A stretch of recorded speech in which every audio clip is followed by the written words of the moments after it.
পরিবারের জিম্মায় সাংবাদিক মুন্নি সাহা।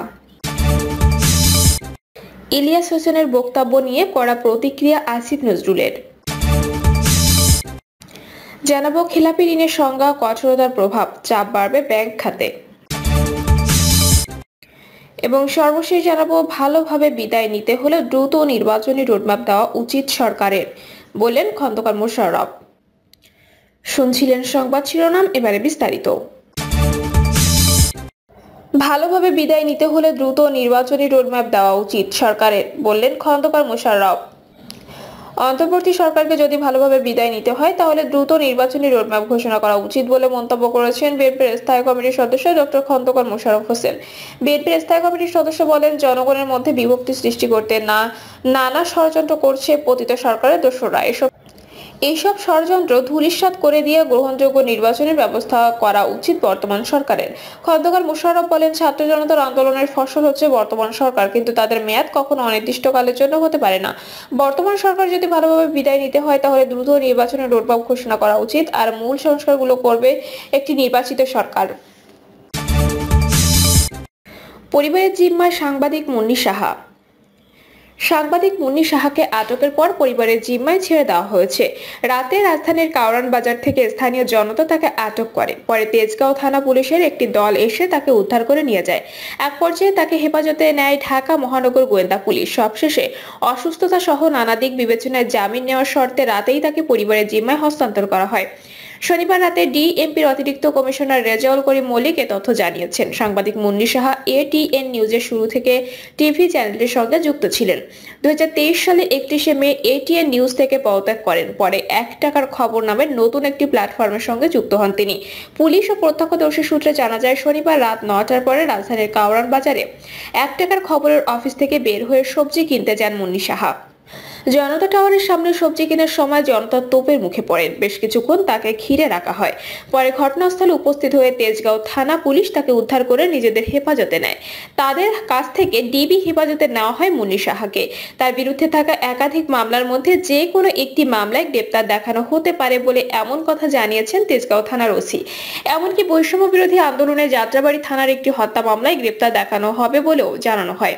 কিন্তু ডিবি কার্যালয়ে যাওয়ার পর তার প্যানিক অ্যাটাক হওয়া সহ অসুস্থতা দেখা দেয়। তখন ফৌজদারি কার্যবিধি 497 ধারায় জামিন নেওয়ার শর্ত সহ নানা দিক বিবেচনায় রাতেই তাকে পরিবারের জিম্মায় ছেড়ে দেওয়া হয়।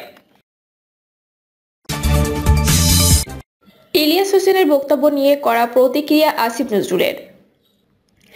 আইন, বিচার ও সংসদ বিষয়ক উপদেষ্টা আসিফ নজরুল বলেছেন, একটা ভিডিওতে দাবি করা হয়েছে 3-4 তারিখ রাতে আমি নাকি আর্মি অফিসারদের নিয়ে এবং ভারতের দালালদের নিয়ে মিটিং করেছি। আমি অবাক হয়ে যাই। মানুষের কল্পনারও একটা সীমা থাকা উচিত। মিথ্যা কথা কেন বলবো? আসিফ নজরুল বলেন, 3 তারিখ রাতে আমি অধ্যাপক মাহবুব মোর্শেদের সঙ্গে শহীদ মিনারে সমাবেশ করার পর রাত 9টা পর্যন্ত ছিলাম। তারপর বাসায় গিয়েছি। তারপর ঢাকা ইউনিভার্সিটির ইউরোপীয় ইউনিয়ন বিভাগের অধ্যাপক মোস্তফা মামুন, তিনি ফুলার রোডে 19 নম্বর বাসায় থাকেন, তার বাসায় রাতে থেকেছি।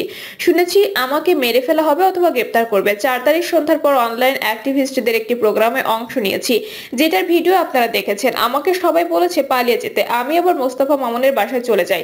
এখন আপনারা বলেন সবকিছুতে একটা সীমা আছে। এ সময় উদাহরণ দিয়ে তিনি বলেন, এখন আবার যদি বলে আসিফ নজরুলের চোখ হলো 5টা, মানুষকে প্রতিবাদ করে বলবে, ভাই আপনার চোখ 5টা হলো কেন? আমাকে অনেকেই বলে, ভাই এটা একটু ক্লিয়ার করেন। কি ক্লিয়ার করব? সবকিছুতে একটা সীমা আছে। ইলিয়াস হোসেনকে উদ্দেশ্য করে উপদেষ্টা আরো বলেন, আপনি তো সত্যের কাছাকাছি থাকলেও মানুষ প্রতিবাদ করবে। আজগুবির তো একটা সীমা থাকা দরকার। এটা ব্যক্তিগতভাবে বললাম, শুধু আমার ক্ষেত্রে, কার ক্ষেত্রে হচ্ছে না। আপনি কার পারপাস সার্ভ করছেন?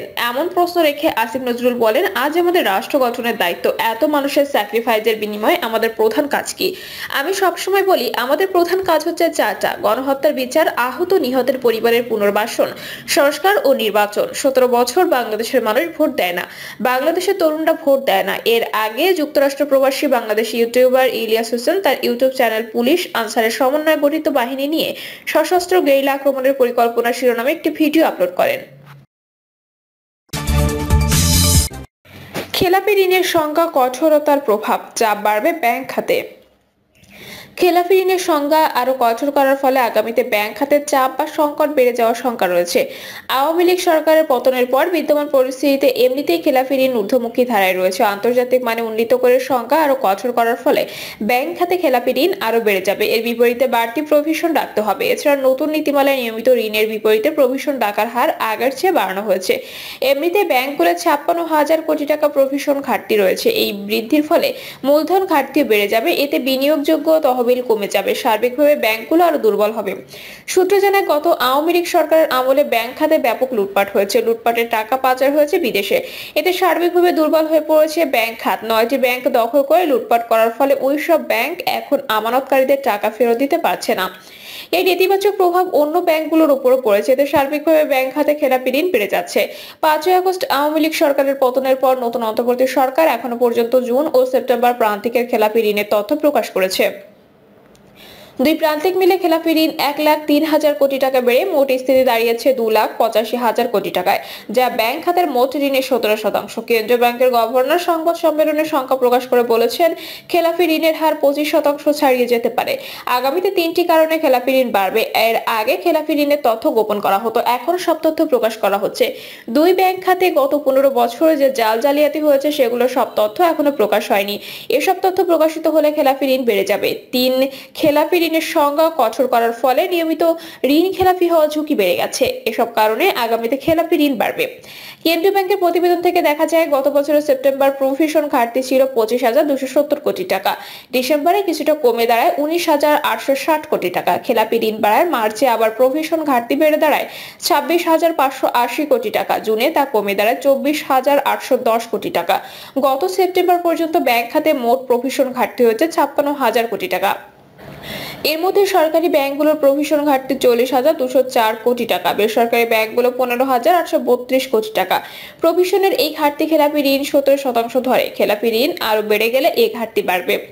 এদিকে কেন্দ্রীয় ব্যাংক খেলাপি ঋণের সংখ্যা আন্তর্জাতিক মানের করেছে। এদের সব ধরনের ঋণ নির্ধারিত সময়ের মধ্যে পরিশোধ করা না হলে 3 মাস পর থেকে খেলাপি হিসেবে চিহ্নিত হবে। আগে কৃষি SME মেয়াদি ঋণ পরিশোধের শেষ দিন থেকে 6 মাস পর খেলাপি হতো। খেলাপি করার সময় 3 মাস কমানোর ফলে গ্রাহকরা ঋণ পরিশোধের সময় কম পাবেন, ফলে তারা খেলাপি হবেন। এতে খেলাপি ঋণ বেড়ে যাবে। আন্তর্জাতিক অর্থ তহবিলে ঋণের শর্ত বাস্তবায়ন করতে খেলাপি ঋণের সংখ্যা কঠোর করা হয়েছে। ওই নীতিমালায় ব্যাংকগুলোর নিয়মিত ঋণের বিপরীতে প্রভিশনের হার বাড়ানো হয়েছে। আগে SME ও বিশেষ ঋণ কর্মসূচির আওতায় বিতরণ করা নিয়মিত ঋণের বিপরীতে 0.25% প্রভিশন রাখার বিধান ছিল। এখন তা বাড়িয়ে 1% করা হয়েছে। মোট ঋণের একটি বড় অংশ এ খাতে বিতরণ করা, ফলে এ খাতে প্রভিশন রাখার হার বাড়ানোর ফলে ব্যাংকগুলোর প্রভিশনের চাহিদা বেড়ে যাবে। সূত্র জানায়, বিদ্যমান পরিস্থিতিতে ব্যাংকগুলো ভালো ব্যবসা করতে পারছে না, ঋণ বিতরণও আশানুরূপভাবে বাড়ছে না।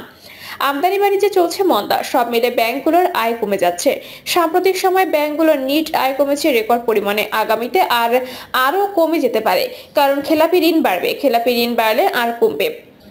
ব্যাংকগুলো প্রভিশন রাখে আয়ের একটি অংশ থেকে, আর কমার ফলে ব্যাংকগুলো বাড়তি প্রভিশন রাখা কঠিন হয়ে পড়বে। এতে প্রভিশন ঘাটতি বেড়ে যাবে। ঋণের বিপরীতে প্রভিশন না রাখতে পারলে তা ঝুঁকিপূর্ণ হয়ে যাবে। তখন বাধ্য হয়ে ব্যাংকগুলো ঝুঁকিপূর্ণ ঋণ বাড়বে।